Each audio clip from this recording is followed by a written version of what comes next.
Happy New Year! May 2021 be better than 2020 for all of us. And today, do I have a great recommendation for you to enjoy this whole day and this whole year if you want to, and if you can get your hands on it. So if you're looking for a white stout, that's right, a white stout. We're starting the year with something different, and one that will surely make you look like a connoisseur. Then join me on this tasting. My name is Eddie, and I have tasted and sampled many beers from all over the world, and it is my passion to help you find that perfect beer you're looking for. Whether you're looking to try something new or there is something very specific that you're looking for to pair with your food, I got your back.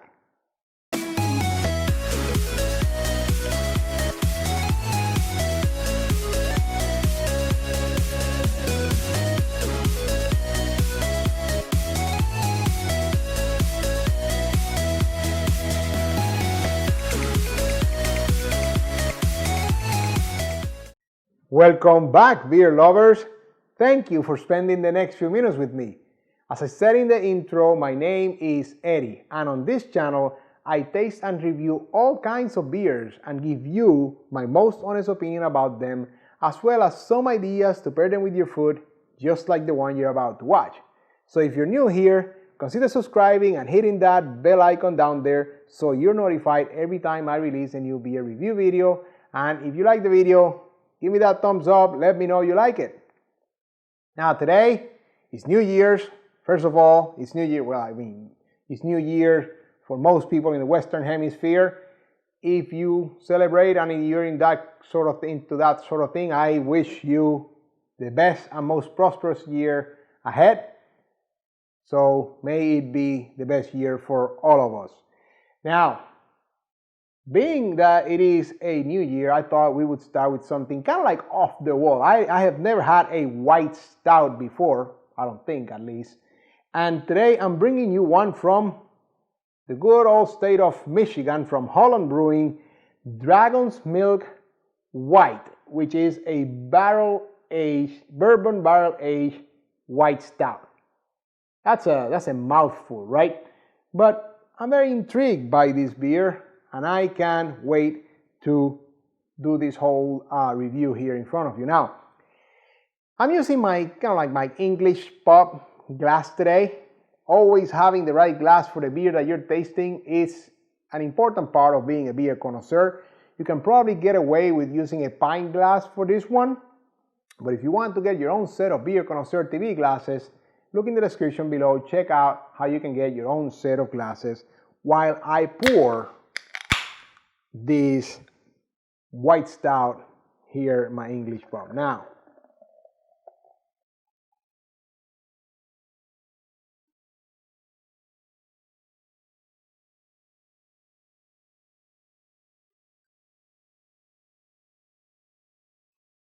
all right, that was a bit of an aggressive pour there. It does have, we will get to this in here in just a second here, but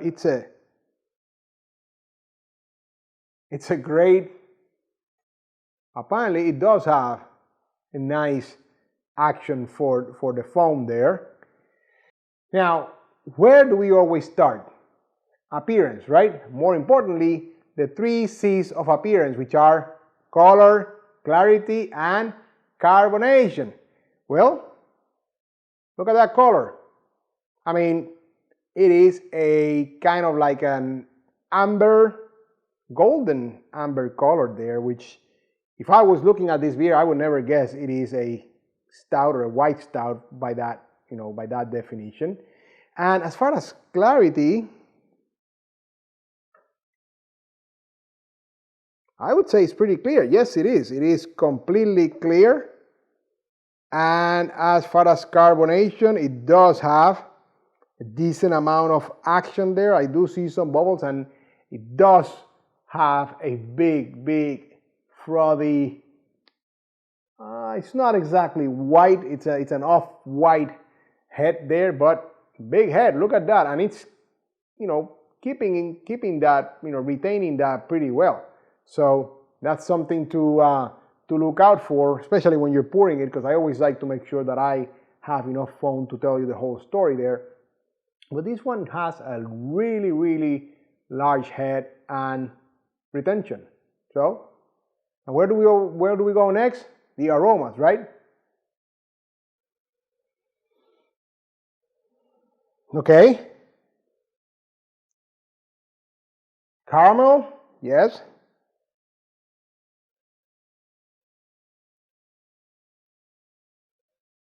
And I am not sure. I think it's maybe some vanilla, that must, but it's kind of like a hint of vanilla. I think that's from like the bourbon barrel, kind of like vanilla, but from like the bourbon barrel. So it's kind of like vanilla, but with that hint of bourbon there. And now that the foam is dissipating, I'm picking up some other faint notes of kind of like a peppery, spicy. Yes, there's some spicy aromas there. But the first thing, and I think the largest part of the aromas is caramel and that vanilla with some hints of bourbon kind of like lays into that whole aromas there. Very, very interesting. I can't wait to taste this, which is what I'm going to do next.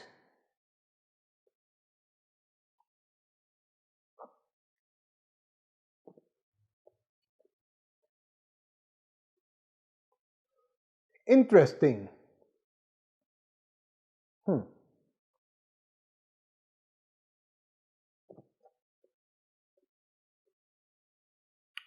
Okay. The tip of the tongue does not have any noticeable flavors to me. I was expecting, that first bitterness you get when you're drinking a stout. None of that is there. It's kind of, to be honest with you, the first taste is kind of bland. There's not a lot of flavor there. Then towards the middle of the palate, I do get some of the vanilla, caramel. I would say I can even feel it a little bit boozy. So I definitely feel the alcohol in it. And this is only 6% alcohol, so I wasn't expecting that. And then the malt base was a little bit oaty, I would say, not bready or anything like that. It was more like oats. And then the finish was also nothing that I can pick up very distinctively. So